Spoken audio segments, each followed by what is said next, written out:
Hey, Gator Nation. Welcome back to Respect Our Decision Pod of the People, our weekly episode where we take the questions that you send us and try to give a answer to them and maybe some insight. As always, I'm Hirsch, and with me is the hype man Wes What's good, Gator Nation? and CJ the man McCann. What's going on, guys? As always, guys, Pod of the People is a YouTube exclusive show. And if you didn't tune in to our main episode this week, we want to thank each and every one of you that helped get us to 1,000 subscribers this week, guys.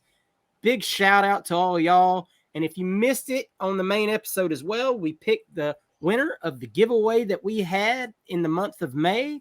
And that winner was our man, Chris Sorley, who always asks questions each and every week on our Facebook group. So, Chris, if you haven't already and you're just watching this show, please reach out to us, man, via Facebook, or you can just message us right there on the main page there, or if you're on Twitter, shoot us a message in our DMs there on our Twitter page, and let's go ahead and get that hat sent out to you, man. Big shout out to you and to everybody that jumped in on trying to win that hat and got us to 1,000 subscribers this month, guys. We can't thank you enough. And with that being said, guys, we're going to jump right into this episode. Wes, what do we got this week, man? Yeah, we'll start with our boy Charlie Sapp, who always asks questions as well, like our boy Chris. And I'll go with you on this one first, CJ. He says, "Have we received any commitments by having our orange and blue game on Thursday night? I've heard we had a few commitments from it. Where are they?" I read this. And I was trying to think of how I can answer this. We saw one. We saw Phil Simi commit, and I understand that I don't know if he is or not, but he's probably asking this question from the place of, I told you guys that moving the orange and blue game wasn't going to work. Like, it doesn't really matter. We shouldn't do that. And if he's not, that's fine. But I know a lot of people are probably going to look at it that way. I think that we made a lot of headway with a lot of guys, and we're going to see it pay off. I truly believe that. I think there was some guys that were, ready to commit, and I think the excitement from the orange and blue game and who was there kind of pushed those guys down the list a little. I think that some of those guys kind of got moved out because other kids came and had a great time and decided, man, actually, I might want to go to Florida, that we didn't really count on being commitments or really being, that high on Florida. So I think that that's kind of jumbled some things up. I think that's a good thing. I think there are some guys out there that probably have already committed that are waiting. You see these kids do this, that, they're waiting for such and such time to do this, to do that. They've got aunts, uncles, brothers, cousins, grandmothers' birthdays that they want to commit on. We saw that a lot last year. So I'm not really worried about it. I think that having the orange and blue game on a Thursday night does work. I think it does help with recruiting. Even though we may have not seen it yet, I think that there's a lot of things that came out of the orange and blue game being on Thursday that really have benefited us and that are going to benefit us in the long run. All right, Hirsch. Our next question.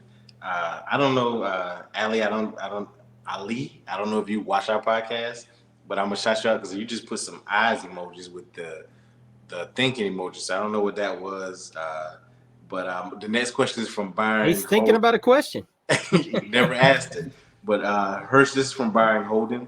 He says, "Are there still players available that Billy might pick up from the transfer portal?" I know there's some guys that, especially when he asked this question on Monday, we didn't know the Louisiana safety as well as the Rhode Island safety is coming to visit this weekend. So are there some guys that you think that we may still pick up at the end? We have, I think CJ said on the original podcast this week about 4 scholarships open. So how do you feel about that?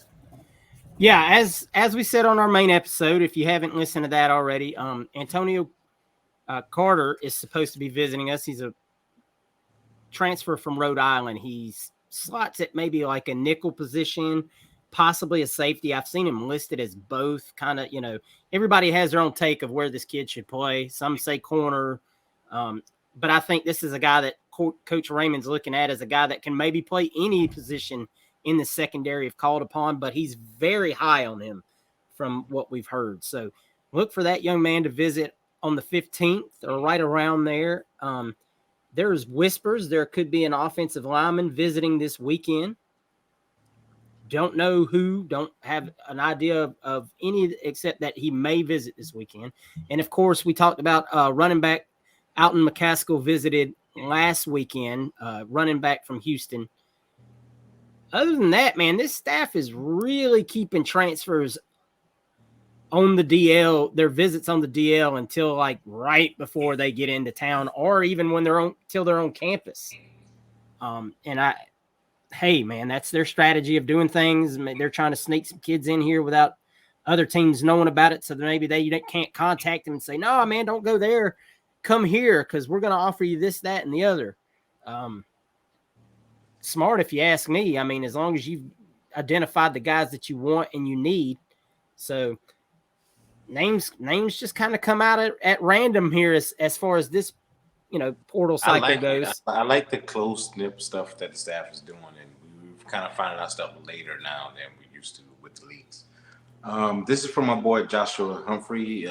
Kind of started with us early. I haven't had a question from Joshua in a while, but he had like a blueprint thing that I'll ask you. I don't know if you saw this one as well, CJ, but I don't know who this is from, Joshua, but it says Gator Nation and JC, and then it has, I don't know, like I said, who this is from. He said this is like a checklist. So I'll go through the checklist, and then you can respond if you kind of understand what it's saying.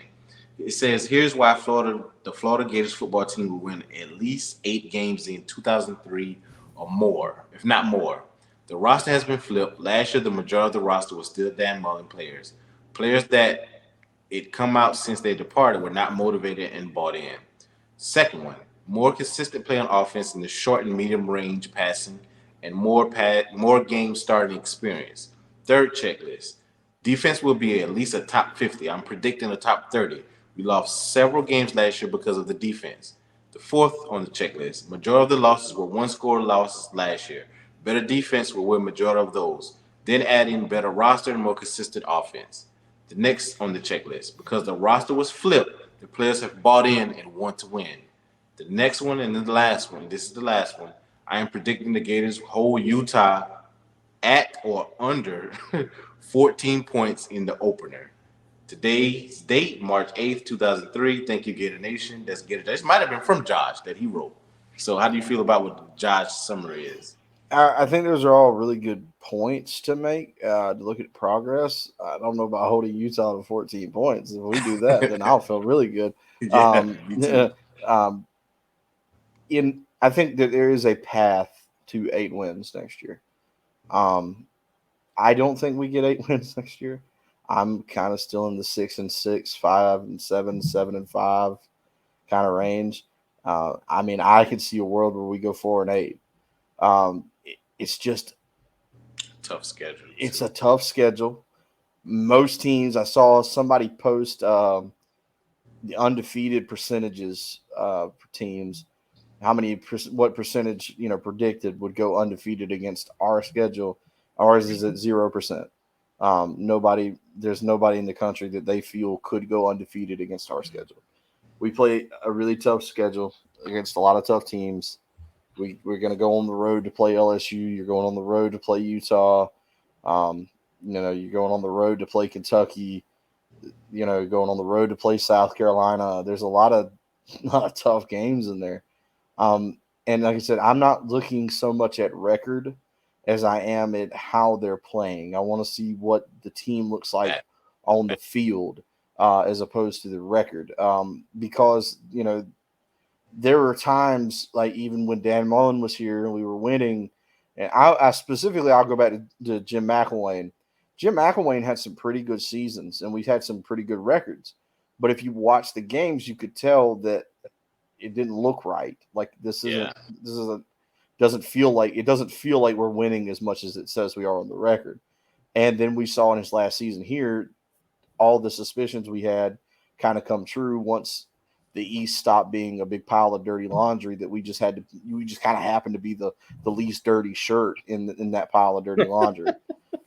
So I think that's that's where we are. I think, like I said, I think there is a chance we can go 8-4. I think that we have a coaching staff that's going to be committed. I think the defense does take a step forward. I am worried about the offense. I am worried about us becoming so one-dimensional that it hurts us, because you're really going to have to make them. And I think Nick touched on this last week. You're going to have to make them respect Graham Mertz as a passer. Not necessarily. He's not. I don't think you have to win games with Graham, but you can't let them just take Graham Mertz completely out of the game plan next year. They have to at least have to worry about him for everything else to work, because we saw it in a few games last year where AR couldn't really produce as a passer in some games. So, like, especially like Vanderbilt, where they just stacked the box and said, okay, you're not running the ball against us. AR put up a lot of numbers. We lost the game because we were so one-dimensional we couldn't run the football. The thing to piggyback on what you said, our receivers are going to have to win. They're going to have to win. They're going to probably see a lot of one-on-one coverage, because teams are going to come in trying to stop Montreal and Trevor, and whether that's Gene, whether that's Wilson, whether it's Mizell, whether that's Frazier's, whether it's Ricky, those guys are going to have. They're going to whether that's Boardingham at tight end, those guys are going to have to win their one-on-one matchup to get the box light, because they're going to put 9-10 guys in the box and say, hey, we don't believe Mertz and the receivers and the tight ends can win. And that's going to be the blueprint to beat Florida. We're going to stack the box and see if you can beat us. Yeah. Let me add one other element to that we didn't touch on, guys. That to me is the most tremendous variable of all of that. This is going to be a very, very young team next year. A lot of inexperience on both sides of the ball. Not only from all the class we brought in, but even the transfers we brought in as a whole weren't tremendously experienced. I mean, so you're going to have a lot of guys learning on the job, are getting their first real meaningful snaps. So some of those guys are going to have to grow up quick, and they're going to have to do it in the line of fire against a tough schedule, like y'all mentioned. It's good. So, good experience. It's great for 24. I just don't know how good it's going to be for 23. Yeah, that's something my thing. you need to think about. Yeah, I think you're right. You look at 23, it's going to be a real tough road to hoe. But if we see it pay off in 24 and 25, then we're having a different conversation right now. Yeah. Then you're talking about an experienced team built around DJ Lagway, but at least he's got experience all over the field. Like it's right. And that's better for a young quarterback to have all that experience around him, maybe than an older quarterback to have a whole bunch of non-experience around him. That is true. All right, Hirsch, this is from Justin Cordero. He says, is there any news on Simmons reclassification? The second part of his question we already asked, he answered. He said, any portal players out there that UF might really want to get? Answer that part so you can stick to the Simmons part of his question. Man, let me tell you, Austin Simmons reclassification is like a episode of As the World Turns. You hear over and over again, it was done for weeks, and now it's starting to sound like it could go a multitude of ways. Maybe he still does reclassify. Maybe he stays and plays at his dad's team. Or maybe if he's lucky enough to get drafted high enough in the MLB draft, which I don't even pretend to know about if that's a possibility or not. I know he's a left-handed pitcher that is topped out at 95 miles per hour, and that's a tough thing to find in amateur baseball. That he may go the baseball route if he got drafted high enough. So right now it's just, man, I this week I don't think it's going to happen as of this conversation we're having right now. But ask me again next week. Yeah. All right. We got 3 from Justin Wood. I'll save the baseball one for last for you, CJ. So I asked his first one, then I shoot you back, Kurt, his second one, and then CJ, you answer his last baseball question. So his first one is, and I think Hirsch kind of talked about this already, so you didn't get a chance to talk about it. But he said, thoughts on if we land Antonio Carter in the transfer portal? I mean, it looks like we're going to. I mean, I don't want to sunshine pump too much, but I think I think that barring some unforeseen team that we have no idea has been recruiting him, has talked to him, that we just out of the blue we get blindsided. It looks like he's ours to lose. It looks like if we want him, he's pretty much going to come here, and that's the way I feel right now. And quick question. This is from me, not from Justin. Did he send his film in? Yes, he did send his film in. I'm just making sure. He sent his film in. He sent his film in without. He sent his film in without them asking. And while we're talking about that, let me just go ahead. Guys, the film stuff isn't from an evaluation standpoint from this staff. It's not like they can't find film on you. They can't get it. They're just, they're film out there. Why are they asking for it? You know what it is? They're trying to see how committed you are. They want to see if you want to play. Will you do what we ask you to do? And it's something very small. It's very little. It's not a big ask to send in the film. But if you do that, that shows to them that you have a real interest in playing for us. I don't speak for everybody, but me personally, I'm an old school kind of guy. If you can't do something that small for me, then I don't really want you on my team. You know what I mean? Like, this is something that isn't a big ask. This isn't something that they're asking you to move mountains. Send in your film. That's all they want to see. You send it in, it shows you're committed, shows you're really interested, shows you follow orders, it shows you take direction well, it shows you're respectful, you're coachable. You know, that's a main thing. I think it's a really old school approach to take things. And the film did not stop us from getting 10 guys in the transfer portal in the first cycle. I mean, guys, the kids will do it. I don't know if I'm sure other programs do this and it's just not made as publicly because we like to blow everything out of proportion. But I think that it's just an old school mentality of doing things to make sure you're really committed to coming here. And I like that. Let me counter off of that because I saw something mentioned about this today. You know, we talked about that Billy did that when he first came in to those guys that were committed previously under Mullen, and so many of them went somewhere else. The highlight of that being quarterback Nick Evers. Mm-hmm.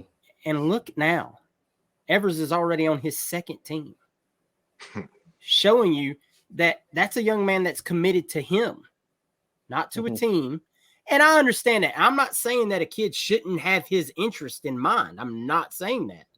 But you learn a lot about a kid's character and his ability to be a good teammate by this process, whether you think it's worth it or not.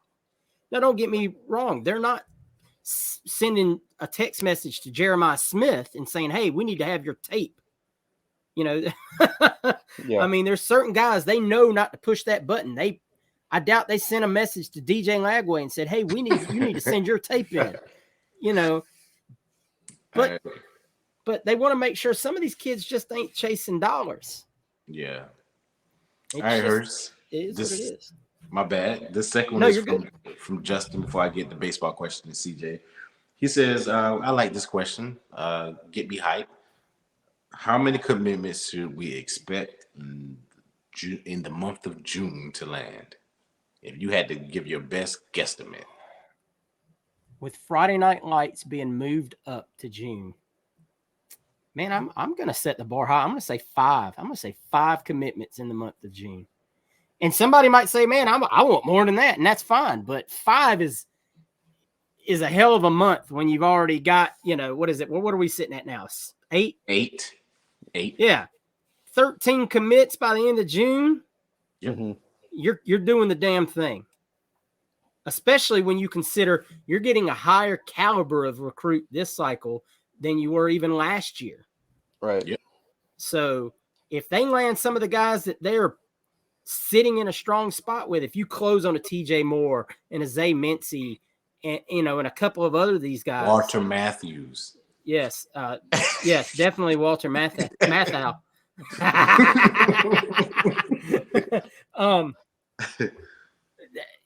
If you get 5 kids in the month of June, you're sitting in a really good spot in recruiting, and you've probably impressed quite a few others in the process.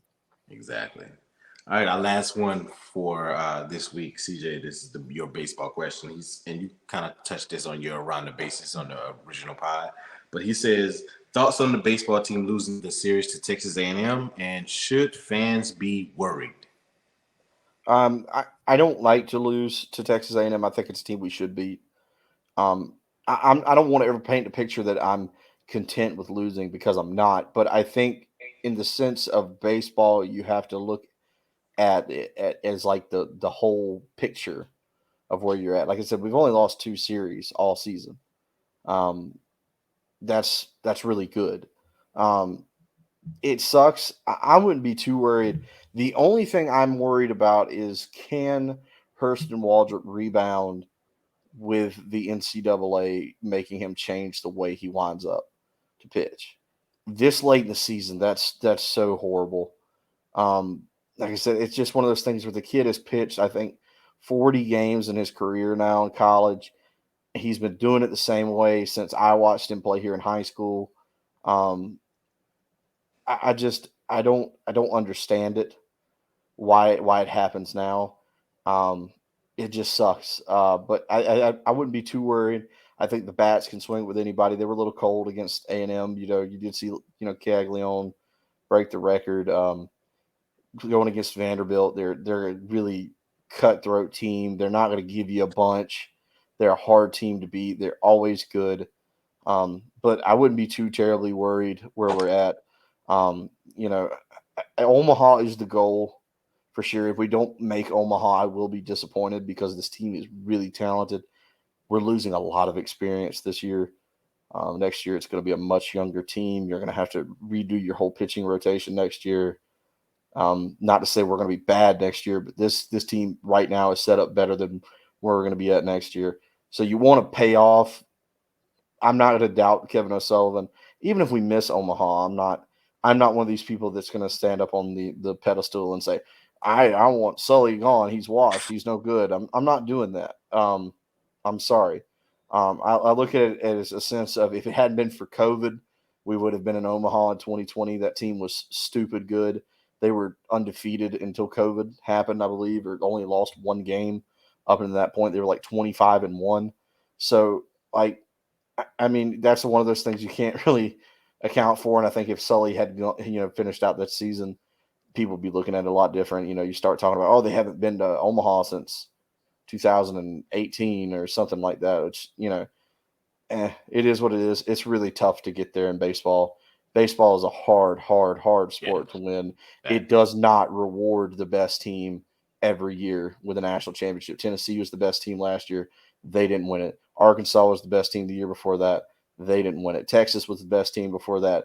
They didn't win it. So, like, you've got a lot of teams that just it doesn't work out because, it's baseball. Major leagues, you can look at the major leagues and see that the best baseball team.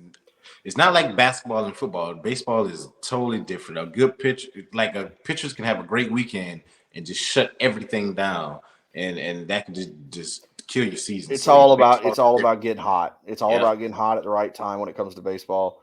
You want to see Florida just get hot in these last few games and really start to win, and that's going to be the difference for us. All right. Well, that's it, Hirsch. As far as our Pod of the People questions, I guess we can go into the community question of the week. Yeah, if you want to go ahead and start there, and then I'll hit the Twitter responses. The community question of the week was, which Gators moment do you wish you could relive? And this is for the Pod of the People. The first one was from Scott Sally. He said 52-20 all day long. Charlie Sapp said, national championship game. I love being in FSU. Ed Aldrich replied up and said, you don't say. Alson Grigg said, the free shoes you.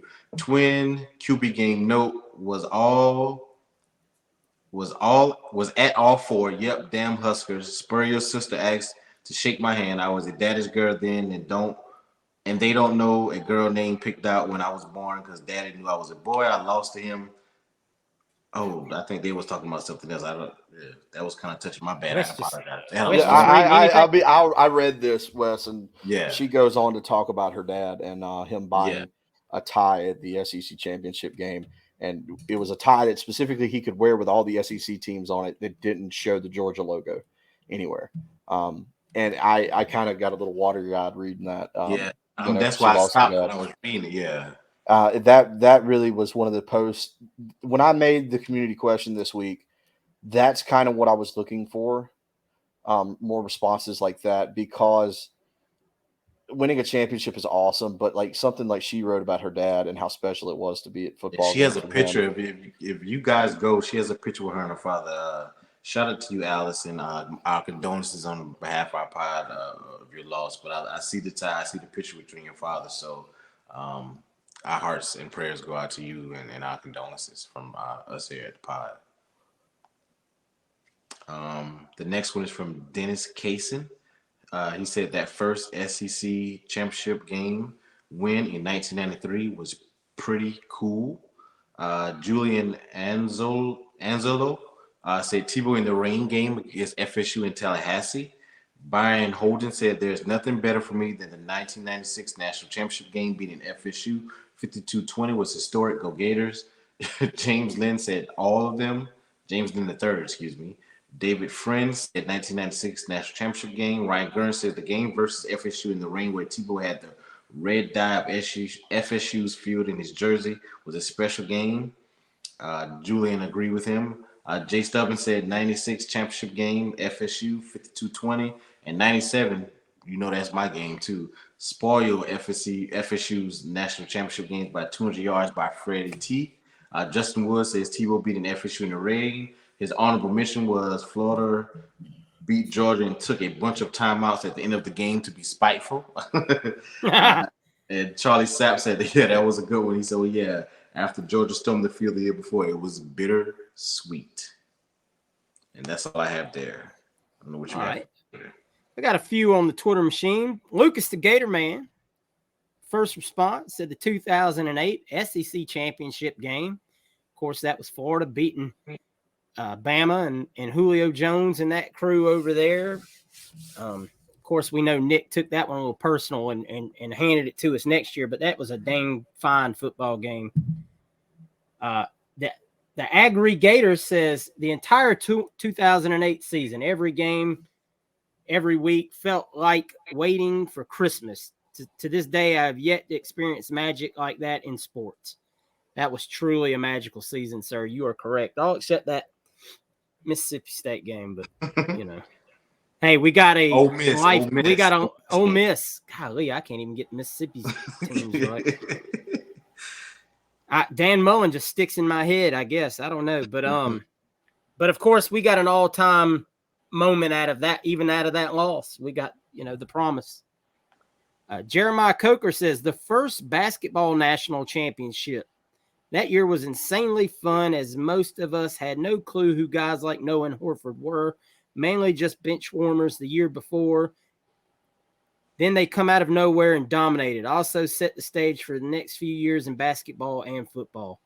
That's a really good one, Jeremiah, because, we watched a little basketball before then, and we had flirted with some great moments, but that team was truly special. And Gary Taft just said, Major Wright's hit, go Gators.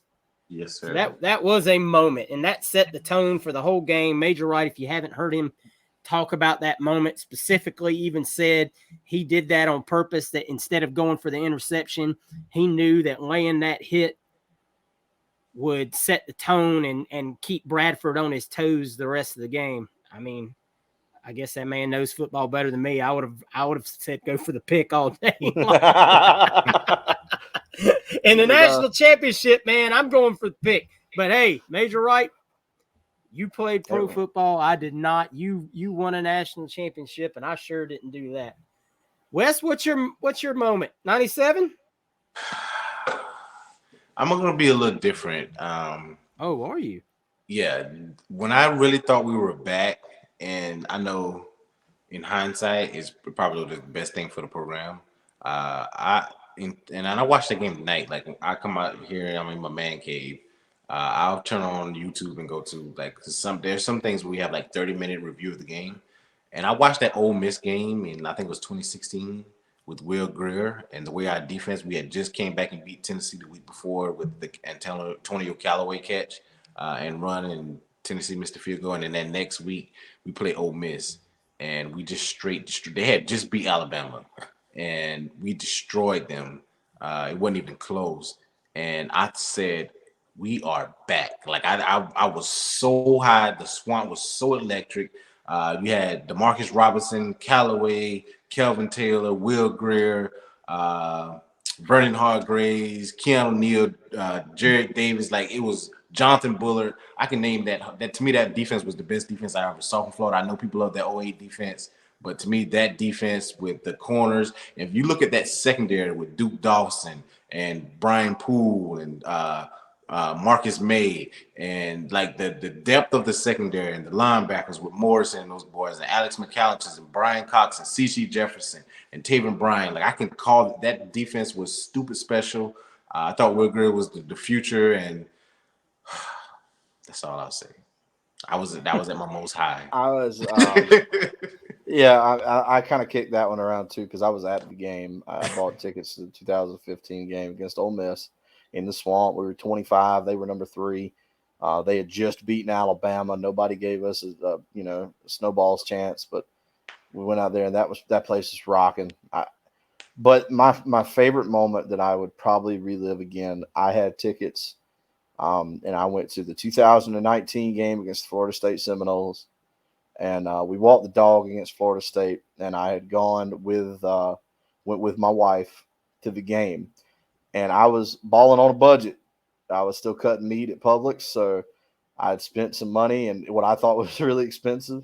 I had some tickets that were way up there, way up high at the stadium, and my wife did not enjoy the heights. She was very upset at me for getting those tickets way up there. But we walked the dog on Florida State, and it felt so good to watch that after the crap we had been eating. It didn't last, but at the time it was great. You got to watch Trask play, and you got to watch Tony play.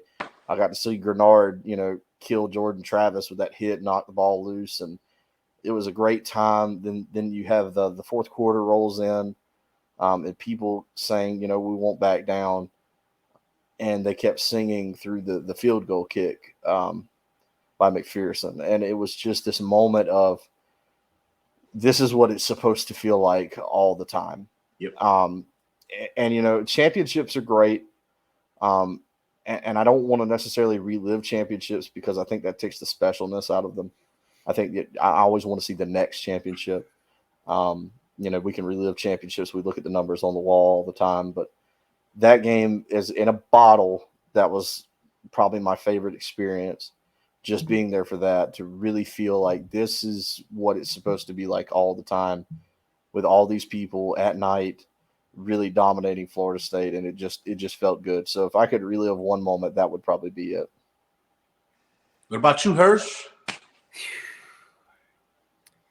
So mine's kind of on par with Allison's. I got a phone call New Year's Eve, 1995, that my grandfather had passed away.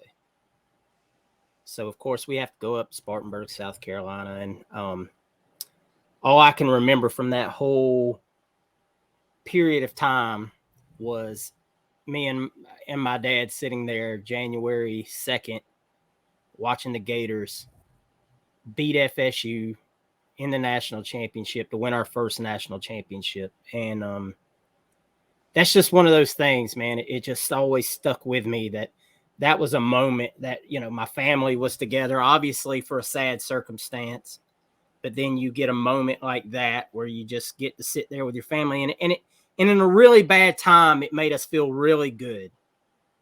And that moment will always stick with me. And while I don't ever want to relive losing my grandfather and when it happened, that moment of that game with my family all together and having the Gators be the source of picking us up, kind of, even if it was just for that 4 hour span, 3-4 hour span, that is a game that I already relive all the time, now that my dad has passed and gone. I just, all the time of my dad sitting there and watching him just get so excited about we were about to win this national championship. And it was never, we blew them out of there. So it was just even better. You were high almost the entire game. You were like, yeah. No nervous. Screw them Knowles, just the whole game, man. Just talking big-ish about, beating the hell out of the Seminoles. And that was just a great time. And it's funny, and I know CJ said this is kind of why he brought this question up. It's crazy how sports moments can take you back to great moments with your family and things like that. And it's always cool to recollect back on those moments and say, man, I'd love to be able to sit with my dad and watch one more Florida game. But you think about a game like that and you can never take that experience away. And I mean, we were both Falcons fans. So then we got to live 28-3 together too. So we know the highs and the lows. But yes, that 96 game will always be that one that is my high point that I will always relive in my mind. Guys, we sure do appreciate your answers this week. And once again, moments like this and the responses are exactly why we like doing this particular show, man. It allows us to kind of go down memory lane a lot of times and talk about things and our Gator family members and your Gator family members. And that's awesome. That's what we're all here for. Not to just be negative on Twitter all the time and, knock down the coaches because they missed a recruit or, knock down players because they missed a tackle on the field.